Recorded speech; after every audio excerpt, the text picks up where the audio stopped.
Let's just jump right in.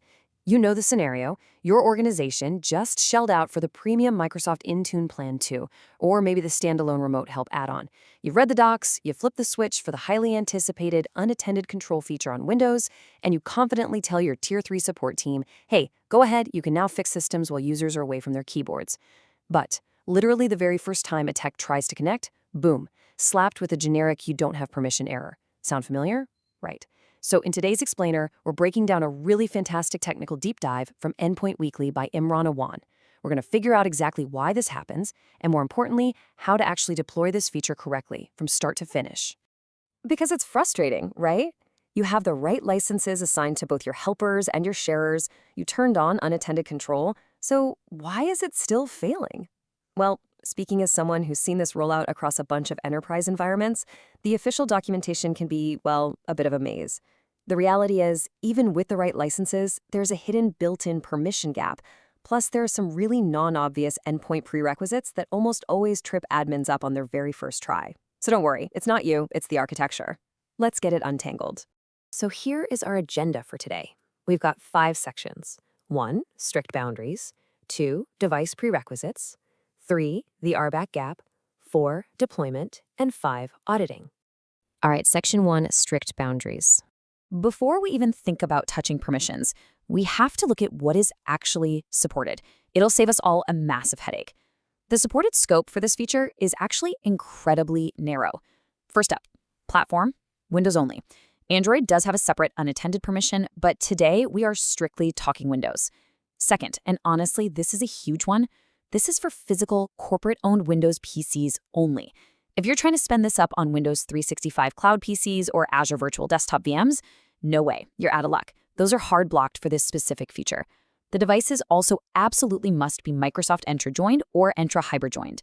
Oh, and by the way, features you might be used to in attended sessions like conditional access or the chat window, yeah, those don't apply to unattended sessions at all. And Microsoft enforces this strictly right in the Intune portal. Take a look at this. On a corporate-owned device, the option to initiate unattended control is sitting right there, perfectly selectable. But look at a personal or BYOD device, the option is completely grayed out, disabled entirely. Ownership type is an absolute hard block here. Literally doesn't matter if you have the highest tier of licensing or if you're rocking global admin rights, Intune simply will not let you initiate unattended control on a personal device. Full stop. Okay, moving right along to Section 2, Device Prerequisites. Once you've confirmed your devices are actually eligible, we have to prep them. And I don't want you to think of these prerequisites as just, tedious IT chores. These are the literal mechanical components brokering the session. So there are 4 vital things that have to be running. If you skip any of these, Intune just throws that super vague, no permission error at you. Step 1, you've got to install the Azure Virtual Desktop Agent, and then the AVD Agent bootloader, in that exact order. Now, you might be thinking, why am I putting virtual desktop agents on a physical PC? Well, it's because Remote Help actually reuses the exact same connection broker that Azure Virtual Desktop uses. It's how they handle it without a user at the keyboard. Step 2, the Intune management extension has to be running to orchestrate the request. Step 3, Remote Desktop must be enabled on the target OS itself. And finally, Step 4, the device has to be powered on and online. Just a heads up, there is no magic wake on land queued retry happening here. If that PC is asleep, the connection fails instantly. Which brings us to Section 3, the RBAC gap. All right, lean in for this one because this is where 99% of deployments fall apart. This is the actual root cause of that generic error message. Here is the big secret. The permission for unattended control on Windows is absolutely not included in any built-in Intune role, period. You could be assigned the help desk operator role, school administrator, literally a global administrator in EntraID, and you still won't have the rights to use this out of the box. Remote help permissions live entirely inside their own little isolated role-based access control island in Intune.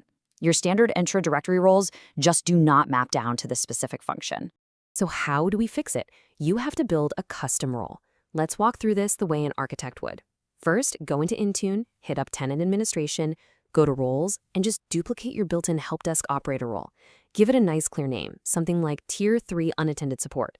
Next, under the Remote Help App Permissions, you have to go in and explicitly flip Windows Unattended Control Remote Sign-In to Yes. But wait, don't stop there. You also have to make sure Offer Remote Assistance and Read for Remote Assistance connectors are enabled.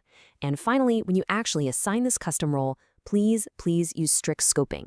Never assign this kind of God mode capability to all devices. Always scope it down to a specific device group to enforce that principle of least privilege. Let's jump to Section 4, Deployment. All right, so our Intune RBAC is tuned to perfection. But we obviously can't expect the help desk to manually install agents on thousands of endpoints, right? We need to automate this. And the deployment strategy here is actually incredibly elegant if you just use Intune's native capabilities. Step 1, package that Azure Virtual Desktop Agent as a standard Win32 app and push it out. Step 2, package the AVD bootloader installer as a second Win32 app, but, and this is absolutely critical, set the first agent package as a required dependency. This is a lifesaver because it guarantees the bootloader will never install before the agent, which prevents a completely broken state. And step 3, we have to handle that RDP requirement silently. Just create a settings catalog profile for Windows 10 and later, find the Allow Users to Connect Remotely setting, that's under Remote Desktop Services, enable it, and push it to your target scope group. Boom. Done. And finally, Section 5, Auditing. Once you've got this deployed, you really need to understand what the experience is like on the endpoint itself. I really want to demystify this connection. The source blog points out that under the hood, this is a real Windows sign-in over RDP.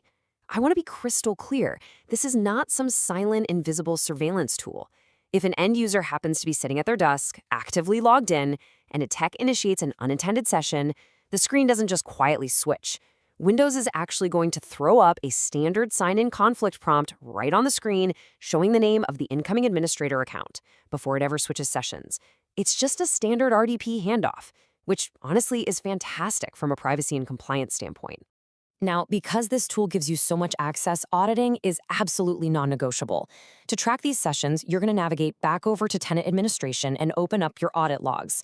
You'll want to filter the activity type specifically for remote help. And when you do, you get this beautifully clear audit trail. It shows exactly which help desk tech initiated the session, the specific target device they hit, and the exact start and end timestamps. Getting into the habit of checking this log regularly is a really vital best practice. It's how you verify those scoped permissions we set up earlier are actually being used the right way. So that brings us to a final thought to leave you with today. Have you audited your Intune scope groups recently to ensure unattended control is strictly locked down? Because now that you know about this built-in RBAC gap and how that powerful AVD broker actually operates under the hood, it is definitely time to go check your own environment. Don't let a generic error message stop you from getting the most out of the licenses you're already paying for. If this deep technical breakdown helped you finally conquer remote help, definitely apply this knowledge in your tenant today. I'd love to hear how it goes, so make sure you leave a comment with your own deployment experiences. And hit subscribe so you never miss out on unpacking the hidden mechanics of enterprise IT. Thanks so much for hanging out with me on today's Explainer.